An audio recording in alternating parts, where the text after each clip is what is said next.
Oh my God! So I'm very excited, very, very excited that President Trump has finally designated Nigeria as a country of particular concern. You see, on Tuesday this week, Tuesday, October 28, 2025, around 11 a.m. Oklahoma time, that's Central Standard Time, United States, I got a call from Jesse Sutherland, the policy advisor to the senior senator from Oklahoma, Senator James Langford. That's one of the signatories to Senator Ted Cruz's bill. The message was just simple and direct. Frank, can you write a reminder to the letter sent to this office to be forwarded to the Department of State? So the Department of State, that is the office of the Secretary of State of the United States, Marco Rubio, was asking for a reminder because they don't want to act so moto. They want to act as a response to a call made by Nigerians. So I wrote that letter immediately and sent to the office of Senator James Langford. That was on Tuesday, October 28, 2025. And today, which is Friday, October 31st, 2025, by 12:29 p.m., Jesse Sunderland, the policy advisor to Senator Langford, called me. And his message was just direct. Hold on, the senator wants to speak with you. And Senator Langford was like, Frank, the president has just designated Nigeria as a country of particular concern. So I want to thank all those Nigerians who have been advocating for this, starting with my bishop, the bishop of the Catholic Diocese of Makurdi, Bishop Anagbe, and all the Reverend Fathers of Benue origin in the United States here, and very particularly to the guys at Equipping the Persecuted, very great man, Judge Saul, who has been there for Nigerian persecuted Christians, the guys at Truth Nigeria, Doug Barton, who himself was a former staff of the State Department, and Mike Arnold, and of course all the senators and the House of Rep members. Trump has officially designated Nigeria as a country of particular concern, which was our call. When Yerwata happened on June 13 and 14, I told myself that Yerwata would be the catalyst for a lot of things to happen to shake the very foundation of Nigeria in the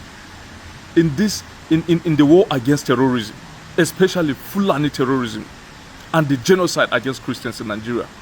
Yerwata served as a catalyst. The killings of 13 and 14. And so I want to say, my kinsmen in their graves, they'll be happy that the world is taking an action over the genocide that has happened. But very importantly, we so much desire this country of particular concern designation because it will change a lot of things. First of all, a lot of people were asking the implications. I've said it in several of my videos. There'll be trade embargo in Nigeria, there'll be arms. They are not doing anything with the arms. They are giving arms to soldiers, and soldiers are just shooting in the sky anytime these Fulani come to kill people. Nigeria have been crying for Tucano all this while. They've given Nigeria the Tucano US, and they've done nothing to stop this. Okay, if you go through Trump's statement very well, he say, I'm hereby designating Nigeria as a country of particular concern. And that is the list of it. Observe that. He say, and that is the list.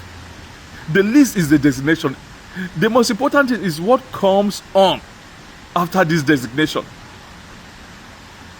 These guys have the list of all those guys who are doing these things. They will freeze their account. They will place a travel ban on them. They will freeze their assets all over the world. They will go after them. And when it is becoming too hot, they will intervene directly themselves, the way they release some stuff to Iran. So the way the Air Force base is just right here where the two B-2 Spirit bombers are. It's just right here. And then they will go after their transaction, their financial transaction, because most of those guys, they transact with the American dollars and they transact using Visa card and MasterCard, and so it goes through American financial institutions. They have the names of these people. These people are in the federal government of Nigeria, the sponsors of this Fulani Jihad, the genocide in Nigeria. They are in the state government as governors. They are amongst the traditional institutions, from the top echelon of the Islamic traditional institutions in Nigeria to the Emirates, all the emirs. All these chiefs around in Nasarawa State are also involved. So the United States, so every patriotic Nigeria, those of us who call for this designation as the most patriotic Nigeria, because we want a solution. The solution was at hand and the government could not use it for political correctness, still protecting the sponsors of these killings. So right now with this designation, it is a notice to the entire world that genocide of Christians is happening in Nigeria. And other countries in the European Union, the United Kingdom, and Canada will also act. So we are very happy with this designation. And right now, after this designation, we are going to continue following this matter to make sure that the other repercussions are put in place. Sanction of these guys, blocking their accounts everywhere, freezing their assets, naming them, and possibly arresting them in some other countries. So we will not relent. We want to thank everybody involved in this. We want to thank all the priests, the pastors, the religious leaders, the political leaders who were able to be brave enough to call for this. And I'll just tell you that, look, the entirety of this designation did not come so moto by President Trump or Ted Cruz just doing it on their own. It came because of our cries. And the cries continues until when the sponsors of this terrorism and genocide are all arrested and put in prison, and then our people are made to return back to their ancestral land and claim their homes and live in peace and worship in peace. That is the list of what we're saying. So when President Trump is saying this is the list, the designation is just the list, there are a lot of things coming. The sponsors should brave up. They should brace us. There are a lot of things coming. This is just the list according to President Trump. Some of us know the list. And finally, you know, these people will be talking in Nigeria. They thought they are deceiving the United States, but they are deceiving themselves. You find these people say, no, Nigeria, there's nothing like Christian genocide going on. There's peace, there's this, there's that. Look, the United States is the compendium of every intel happening in Nigeria. Everything happening up to your house, those guys have the information. For goodness sake, you are using their technology. You are using the phone. You are using the SIM card that has the chips. You are using electronic passports, e-passports, satellite imageries. You think those of you, the sponsors, you think you make secret calls by making encrypted calls through WhatsApp? They own the WhatsApp. They own the messenger. If you want to use even satellite phones, they own it. They own this technology. They know all these things. So you begin to deceive yourself that, oh no, this is not happening. They know all these things.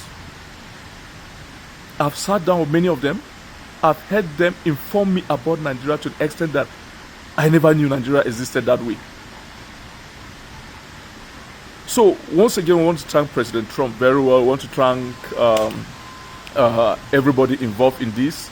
Bishop Anagbe of Makurdi Diocese, equipping the persecuted, Judge Saul, Mike Arnold, Doug Barton, Emmanuel Ogebe, my guy Steve Enada in Atlanta, you know, the Igbo veterans in the Nigerian, in the American service, you know, they are known as AVIT, you know, Association of Veterans of Igbo in Diaspora, you know, and many of these other guys. Kudos to all of us, and the fight has just started.